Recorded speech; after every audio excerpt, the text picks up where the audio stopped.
This morning is a pleasure to be able to share the Bima with Stuart Tochner, who is an employment lawyer in Los Angeles. He's a lifelong member of the LA Jewish community, very connected with Camp Ramah, most recently through its board, and very involved in the lay leadership of Temple Beth Am. He has more friends here at Adat Ariel than he can count, and he is a big fan of our shul. And most importantly, he is also a dear, dear friend of the Getzik family, and it's a pleasure to be able to share the Bima with him this morning.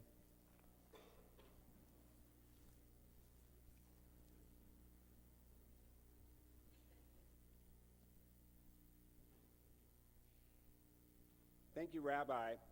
And Rabbi, I particularly appreciated your comments a few minutes ago about Raiders of the Lost Ark and what we can learn from that. As some of you know, that movie is pretty much, I don't know if it's necessarily my favorite movie, but it's certainly among, I think, the most entertaining movies of all time. But I will say that while your comments on the Kruvim were true, I happened to see this movie again last weekend, and I was shocked to find out that in Raiders of the Lost Ark there is one factual inaccuracy. It's not 100% factually accurate. It turns out, if you remember in that movie,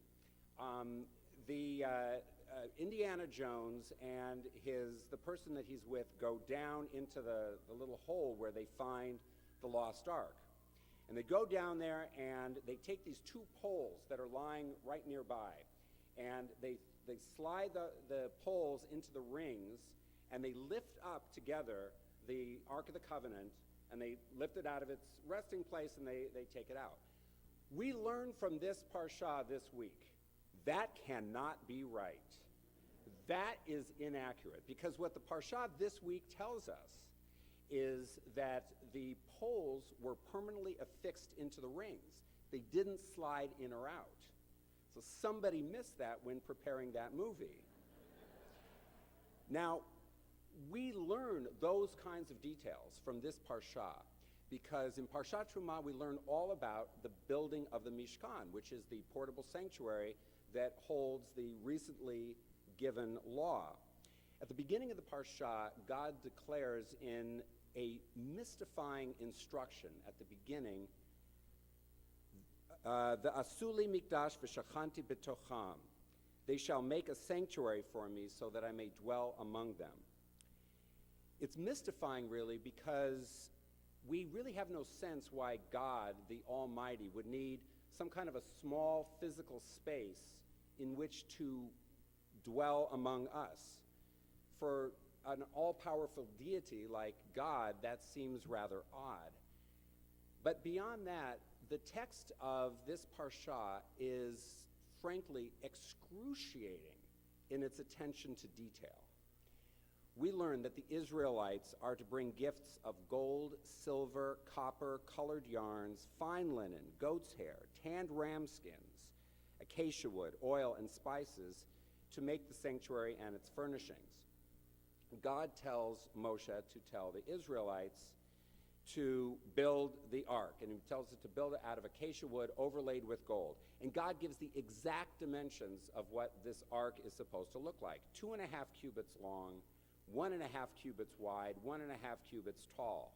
God gives the exact dimensions of the cover for the ark: 2.5 cubits long, 1.5 cubits wide. God describes the rings, the poles, describes how the ark is to be carried. God describes exactly the dimensions of the table which goes into the Mishkan: 2 cubits long, 1 cubit wide, 1.5 cubits high. God instructs them exactly how to build the menorah, the 6-branch, 7-lamped lampshade of pure gold. It's detail after detail after detail in the parsha. In fact, the detail continues from this parsha this week all the way through the end of Shemot. So, what are we really to make of this? And what about that mystifying instruction to build a sanctuary so that I may dwell among them? Why all this sort of numbing detail?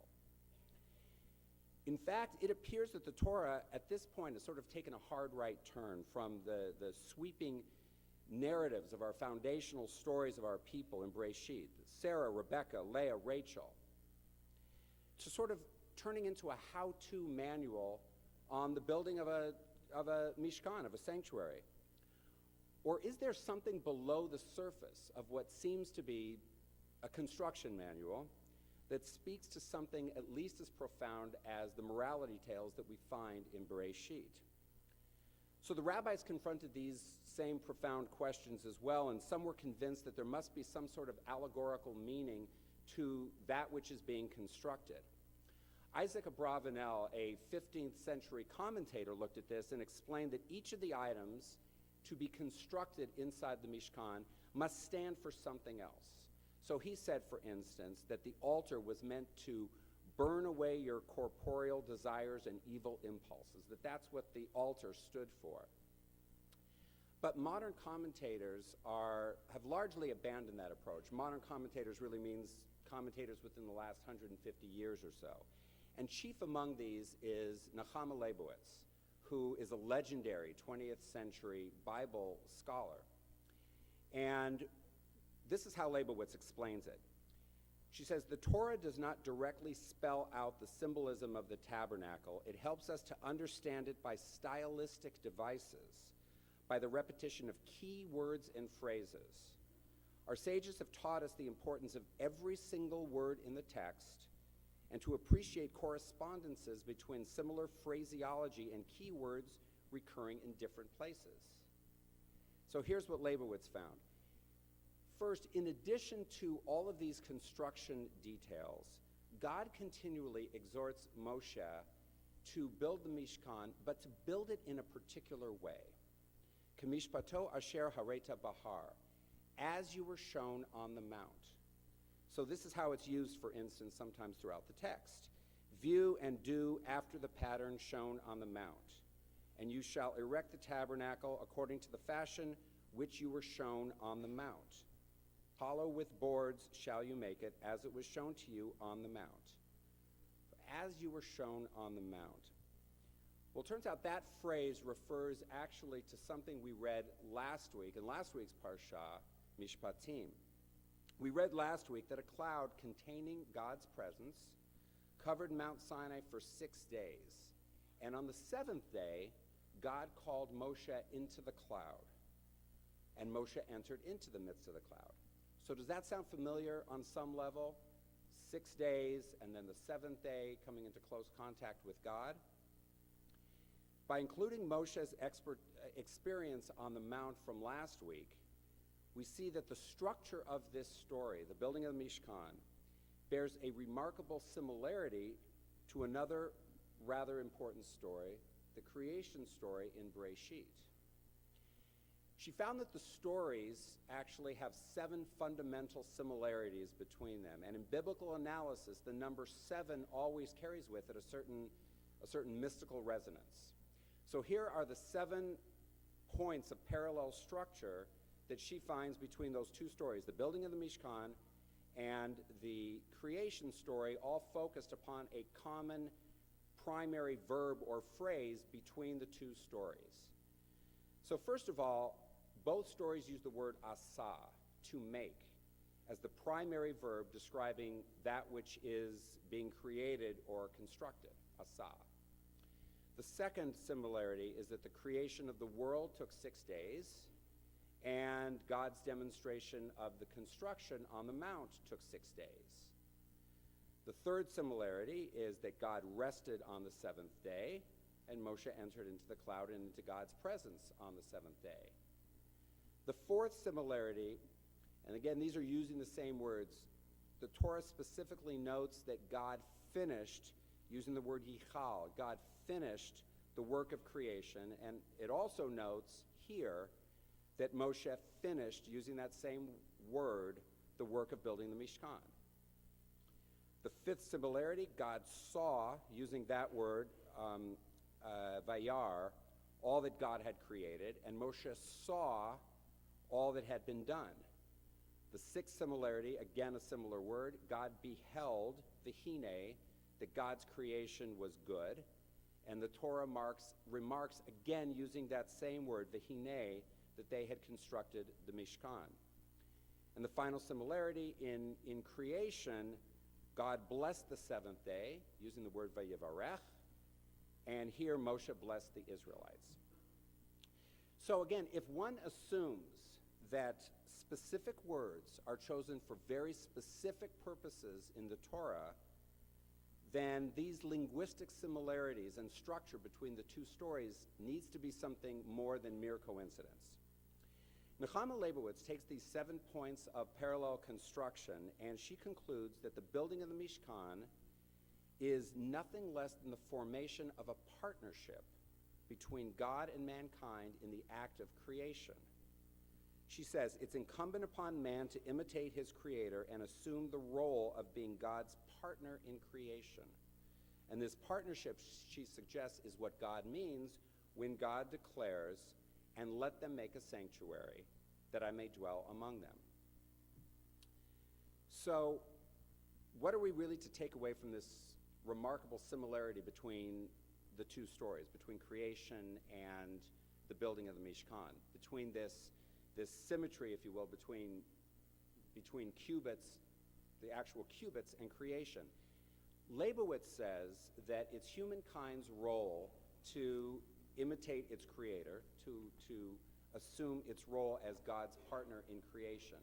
And by the way, there's one other story in the Torah, one other story that places this same emphasis on the precise details of construction. In fact, uses these same words, the same type of measurement, cubits. What's that story? Noah, right? The story of Noah's Ark. This is from Parshat Noach. The ark is to be 300 cubits long, 50 cubits wide, and 30 cubits high. Make a roof for it, leaving below the roof an opening 1 cubit high all around. Now, the story of Noah, obviously, carries with it profound themes of creation just as well, right? It's the recreation of the world, the recreation of all living creatures, of mankind after the flood. There's something notable about all three of these stories, about how mankind is asked to take an ever-increasing role in the creation, in the continuing act of creation. So in the original story of creation in Bereshit, God creates the world, right? The universe, everything, simply through God's own divine pronouncement. In Noach, it stepped up a bit. In Noach, God recreates the world, but God places upon one person, Noach, the responsibility through attention to detail, that same attention to detail, exact number of cubits, exactly how to build the ark, the means to save the world. And here in Parshat Trumah, the children of Israel were asked to build and construct their own really spiritual and ethical sanctuary in which God will dwell among them.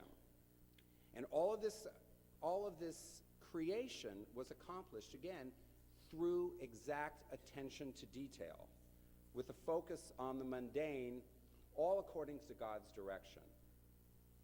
As people generally, and as Jews in particular, we have gradually assumed a greater role in the creation of our own spiritual world. We learn that through the progression of these three stories. This says something about the division of moral responsibility between God and human beings when confronted with a world that contains significant evil. This relates exactly to what Noah was teaching us just a few minutes ago about Janos Spitzer and whether or not it was possible for him to understand that he was not entirely abandoned by God. Because we learn from this parsha that when people are partners with God in the act of creation, not everything that happens bad in the world is necessarily the fault and solely attributed to God. More importantly, though, in this parsha, we learn that there is power in details.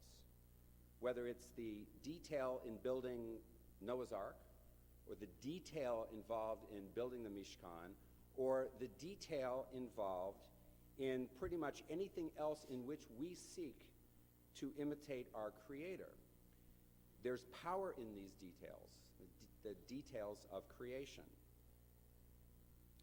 When we're uncertain about the impact of something that we're about to do, we sometimes use the phrase, the devil is in the details. But the truth is, even more importantly, as we learn this week, God is in the details as well. Shabbat shalom. Shabbat shalom.